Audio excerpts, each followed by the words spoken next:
I am powerful. I am strong. I am successful. I am an achiever. I am abundant. I am rich. I am determined. Into your message, it's all hard. It's hard to hold on. It's hard to let go. But there's a reward on the other end of many of these hardships. You better choose reward or regret. There is always reward and regret attached to every decision that you make. You've got to die as you are now. You've got to be willing to give up who you are now for what you can become. I will try 100 times to get up, and if I fail 100 times. If I fail and I give up, do you think that I'm ever going to get up? No. But if I fail, I try again and again and again. For as long as I try, there's always that chance of getting up, and it's not the end until you've given up. You have to start living your life in expectation. You've got to start expecting great things to happen for you. In order for it to happen, if you live your life in expectations, that's what happens to you. If you live your life in despair, that's what happens to you. Disengage your sense of self, your sense of self-worth from achievement. Once you are wholly focused on sincere pursuit, everything changes. I am focused. I am disciplined. I am health. I am wealth. I am. I am. I am beautiful. I am wise. I am capable of anything. I'm someone who makes things happen. I am a powerful creator. I am filled with faith. I am blessed. I am grateful. I am a miracle. I am connected. I am God. I am more than my body. I am a powerful spirit. I am ready. I am focused. I'm a fighter. I'm more than enough. I'm a winner. I'm a champion. You can't just speak the words. You must feel them. Hope. Hold on. Pain ends. Pain does have an expiration date. And when that pain ends, another one will surface, but you will be strong enough because you endured the current pain well.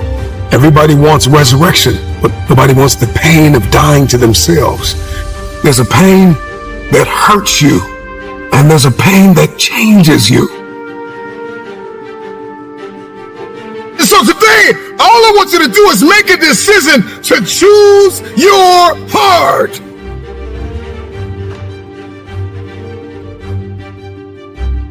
And you must believe them. Repeat them every day.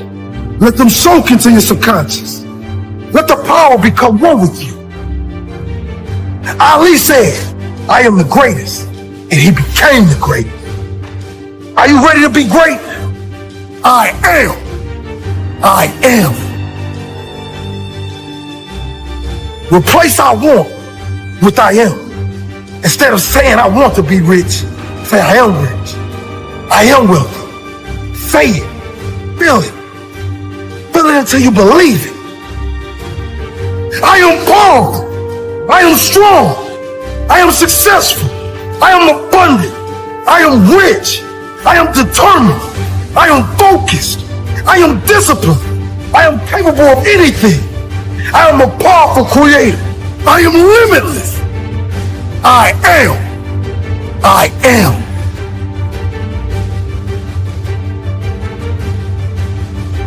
The path.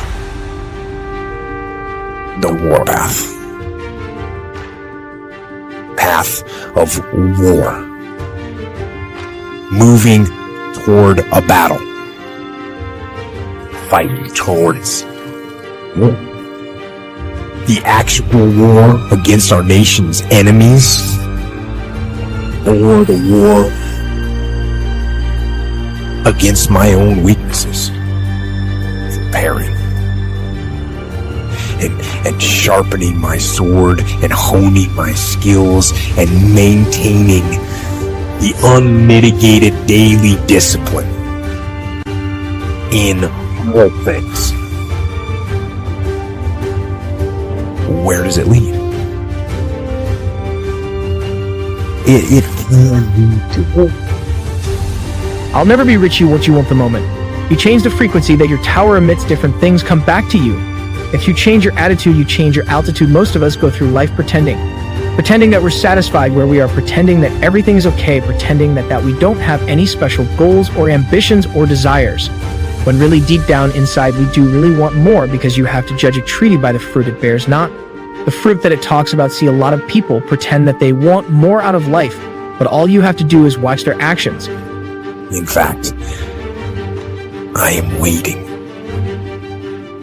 And I am ready. Because it's a war against ignorance.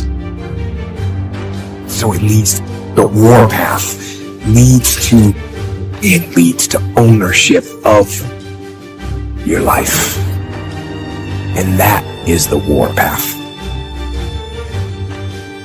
The path of fight. Certain things will no longer fit into your life. There's no place for it.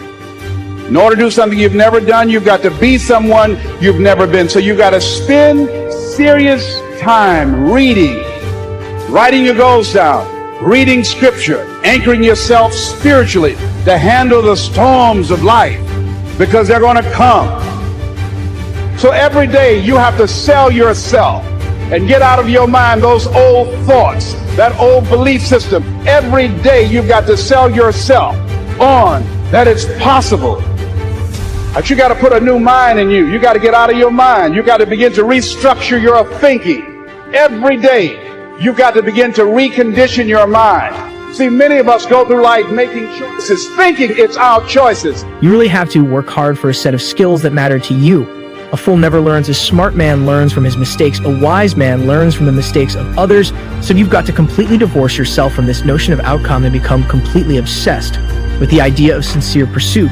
And so when you look at the night sky and that sense of awe grips you, it calls something out of you right to respond to. Your encounter with the infinite, even your encounter with mortality, your encounter with finitude and limitation, all of that.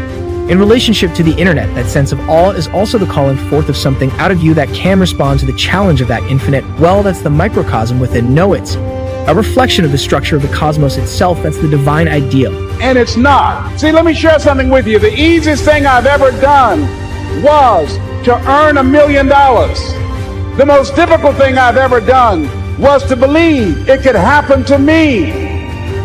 That was the most difficult part.